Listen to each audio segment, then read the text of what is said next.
Kaleshwaram commission పై తెలంగాణ హైకోర్టులో తీర్పు వాయిదా పడింది. ఈ నెల 22వ తేదీకి తీర్పును హైకోర్టు వాయిదా వేసింది. కాళేశ్వరంలో అవినీతిపై పీసీ ఘోష్ కమిషన్ ఏర్పాటైంది. కాళేశ్వరం కమిషన్ ను కేసీఆర్, హరీష్ రావు సవాల్ చేశారు.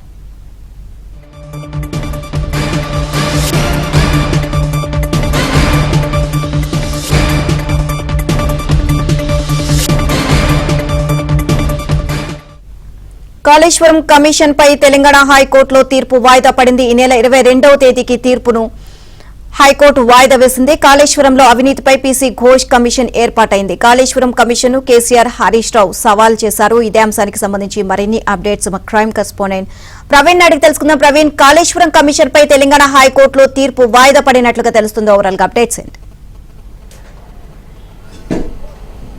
కాళేశ్వరం ప్రాజెక్టు అవినీతి పైన ఇప్పటికే రాష్ట్ర ప్రభుత్వం ఏర్పాటు చేసినటువంటి పీసీ ఘోష్ కమిషన్ విచారణ పూర్తి చేసి ఆ రిపోర్ట్ను రాష్ట్ర ప్రభుత్వానికి అందించింది. అయితే ఇందులో ముఖ్యంగా మాజీ ముఖ్యమంత్రి బీఆర్ఎస్ అధినేత కేసీఆర్తో పాటు మాజీ మంత్రి హరీష్ రావు, ఇద్దరు ఐఏఎస్ అధికారులు కూడా పీసీ ఘోష్ కమిషన్ ఏర్పాటు పైన రిపోర్ట్ పైన వాళ్ళు తెలంగాణ హైకోర్టును ఆశ్రయించడం జరిగింది. దానిపైన ఇటు ప్రభుత్వం తరపున, మరోవైపు పిటిషనర్ తరపున యొక్క వాదనలు ముగిశాయి. ఈరోజు జడ్జిమెంట్ రావాల్సి ఉంది, కానీ జడ్జిమెంట్ ప్రిపేర్ కాకపోవడంతో ఈ నెల 22కు న్యాయస్థానం వాయిదా వేసింది. 22వ తారీఖున పీసీ ఘోష్ కమిషన్ ఏర్పాటు పైన, పీసీ ఘోష్ కమిషన్ రిపోర్టుకు సంబంధించినటువంటి అంశాలపైన తీర్పును వెల్లడించేటువంటి అవకాశం అయితే స్పష్టంగా కనిపిస్తుంది.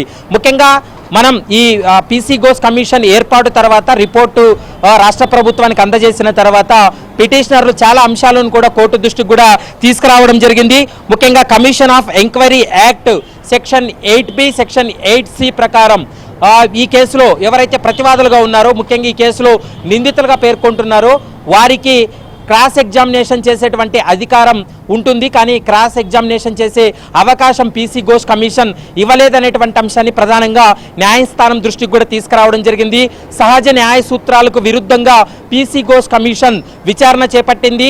తమ యొక్క వాదనలు వినకుండానే ఏకపక్షంగా వాదనలు తీసుకొని, మరోవైపు ఏకపక్షంగా కొన్ని ఆధారాలు పరిగణలోకి తీసుకొని పీసీ ఘోష్ కమిషన్ రాష్ట్ర ప్రభుత్వానికి రిపోర్ట్ అందించింది. పీసీ ఘోష్ కమిషన్ను రద్దు చేయాలంటూ కూడా ప్రధానంగా న్యాయస్థానం దృష్టికి కూడా వారి వాదనల రూపంలో తీసుకెళ్లినటువంటి పరిస్థితి ఉంది.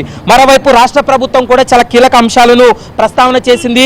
ముఖ్యంగా ప్రజా ప్రయోజనాలు కాపాడే విషయంలో పీసీ ఘోష్ కమిషన్ ఏర్పాటు చేశామని, రాష్ట్ర ప్రభుత్వానికి కమిషన్ ఏర్పాటు చేసేటువంటి అధికారం ఉంటుంది, కమిషన్ను తప్పు పట్టేటువంటి అధికారం నిందితులకు లేదనేటువంటి అంశాన్ని కూడా ప్రధానంగా రాష్ట్ర ప్రభుత్వం తన యొక్క వాదనల రూపంలో కూడా కోర్టు ముందు ఉంచినటువంటి పరిస్థితి కనపడింది. మరోవైపు లక్షల ఎకరాల ఆయకట్టు సాగునీరు అందించడానికి ప్రతిపాదించినటువంటి కాళేశ్వరం ప్రాజెక్టు సహా ఇతర ప్రాజెక్టులపైన కూడా విచారణ చేయడానికి సిద్ధంగా ఉంటుంది రాష్ట్ర ప్రభుత్వం. అందులో భాగంగానే పీసీ ఘోష్ కమిషన్ను ఏర్పాటు చేసి విచారణ జరిపాము. పీసీ ఘోష్ కమిషన్ ఇచ్చినటువంటి రిపోర్ట్ పైన చర్యలకు కూడా మేము ముందుకెళ్లేటువంటి అవకాశం ఉంటుంది. కాబట్టి వీరు వేసినటువంటి పిటిషన్ను డిస్మిస్ చేయాలంటూ కూడా ప్రధానంగా రాష్ట్ర ప్రభుత్వం ఒక అంశాన్ని కోర్టు దృష్టికి తీసుకెళ్లడంతో పాటు మరొక కీలకమైనటువంటి అంశాన్ని ప్రధానంగా హైకోర్టు ముందు వాదనలు వినిపించడం జరిగింది. ఎందుకంటే కాళేశ్వరం ప్రాజెక్టు అవకతవకల పైన విచారణ చేసినటువంటి జస్టిస్ పీసీ ఘోష్ కమిషన్ ముఖ్యంగా కేంద్ర రాష్ట్ర ప్రభుత్వాలు ఇచ్చినటువంటి రిపోర్ట్లు, నేషనల్ డ్యామ్ సేఫ్టీ అథారిటీ, కేంద్ర జల కమిషన్ వంటి సంస్థలు ఇచ్చినటువంటి రిపోర్ట్స్ను ఆధారంగా చేసుకొని విచారణ జరిపింది. కాబట్టి ఖచ్చితంగా వీళ్ళు వేసినటువంటి పిటిషన్లు డిస్మిస్ చేయాలంటూ కూడా ప్రధానంగా రాష్ట్ర ప్రభుత్వం తరపున వాదనలు కూడా వినిపించడం జరిగింది. ఇరు వాదనలు విన్నటువంటి న్యాయస్థానం ఈ నెల 22వ తారీఖున ఒక కీలకమైనటువంటి తీర్పును వెల్లడించేటువంటి అవకాశాలు అయితే స్పష్టంగా కనిపిస్తున్నాయి.